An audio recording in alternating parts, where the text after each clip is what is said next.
Shrimati Priyanka Chaturvedi. 4 minutes. Sir thank you very much sir. Sir ये जो budget आया था यूनियन बजट, उससे बहुत लोगों की अपेक्षाएं थी, उम्मीदें थी। सबसे ज़्यादा जो अपेक्षा थी वो सीनियर सिटीजन्स की थी।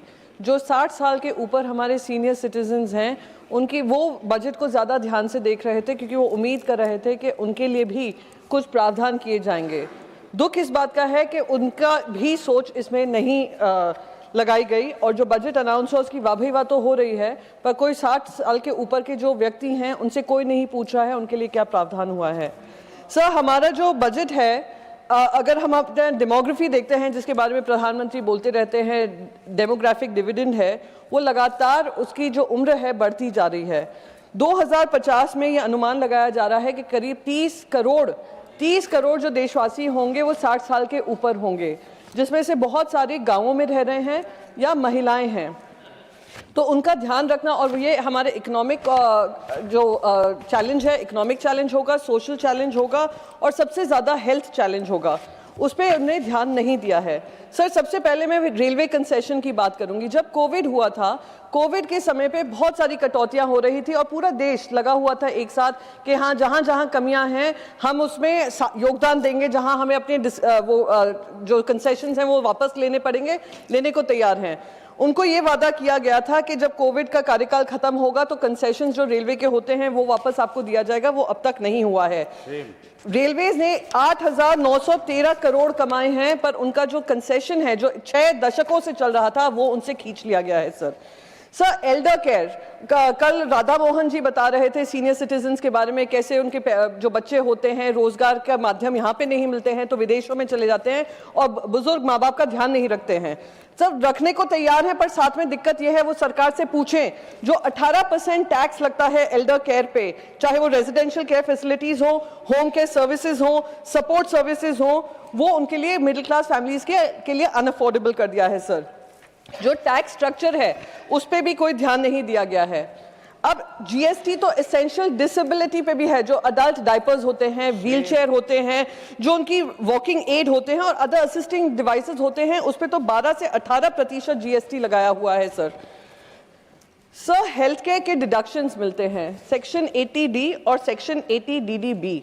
80D का जो प्रावधान है सीनियर सिटीजन्स को क्लेम करने का, 50,000 रुपए तक का उनको थोड़ा टैक्स कंसेशन मिलता है। सर मैं आपके माध्यम से पूछना चाहती हूँ, यहाँ पे जितने भी यहाँ पे एमपीज हैं, कि क्या एक हॉस्पिटल के विजिट में 50,000 के अंदर अंदर उनको सुविधाएं मिल जाती हैं? एक हॉस्पिटल विजिट करीब 2 से 3 लाख उनका खर्च हो जाता है।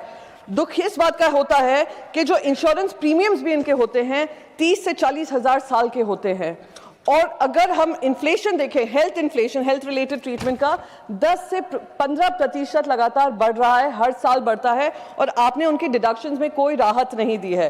80DDB जो है वो क्रिटिकल इलनेसेस के लिए है, कैंसर हुआ, हार्ट अटैक हुआ, बाकी सारी मेंटल डिसेबिलिटीज होती हैं, जैसे जैसे उम्र बढ़ती है, उसका भी आपने कितना प्रावधान किया है? 1 लाख रुपए का। और अगर आप 60 साल के नीचे हैं तो सिर्फ 40,000 रुपए का। इससे बड़ा शर्मनाक बात क्या होगी? Sir universal age old pension, जब तक लोग अपने जिंदगी के आखिरी पड़ाव पे आते हैं तो उनकी इनकम तो बिल्कुल होती ही नहीं है, अगर पेंशन होते हैं तो बहुत कम होते हैं, जो अगर आप इन्फ्लेशन से भी एडजस्ट करें उनके पास पैसे नहीं रहते हैं। जो पेंशन स्कीम बताई है कुछ सेक्टर्स में लगी है, जो 200 से 500 रुपए महीने का इन लोगों को देते हैं। 200-500 रुपए में आजकल क्या मिल जाता है जो वो पूरा महीना उस 200-500 रुपए में काटे? उम्मीद थी कि शायद वित्त मंत्री उस पर चर्चा करती, पर वो भी प्रावधान उनके लिए नहीं बनाया है। सर बस last, sir I will finish it of 1 minute. It is a very important topic, nobody has spoken about it. Sir Ayushman Bharat universal health coverage है, पर जो 60 साल के ऊपर हैं उनके लिए ये लागू नहीं होता है, सिर्फ कुछ ही सेक्टर्स के लिए लागू होता है। ये भी दुखद स्थिति है। Last but not the least sir, हम लोग डिजिटल टेक्नोलॉजी की बात करते हैं, डिजिटल अडॉप्शन की बात करते हैं, हमारे फाइनेंशियल ट्रांजैक्शन सब डिजिटल प्लेटफॉर्म्स पे होते हैं। सबसे ज्यादा जो खतरा साइबर फ्रॉड का हो रहा है, साइबर अरेस्ट का हो रहा है, वो इन्हीं सीनियर सिटीजन्स के लिए हो रहा है। कहीं भी उनके लिए भी कोई बजट नहीं बनाया है कि कैसे उनको एजुकेशन और एम्पावर करें। ये भी एक दुखद परिस्थिति है जो बजट में नहीं एड्रेस की गई है। सर आखिरी पड़ाव पे रहते हैं और उनने जिंदगी अपनी धन्यवाद। पूरी कुर्बान की है इस देश के लिए। आखिरी पड़ाव पे next उनको speaker सम्मान is मिलना चाहिए, वो उनको श्रीमती वंचित सीमा किया जा रहा है, द्विवेदी। ये दुर्भाग्य है।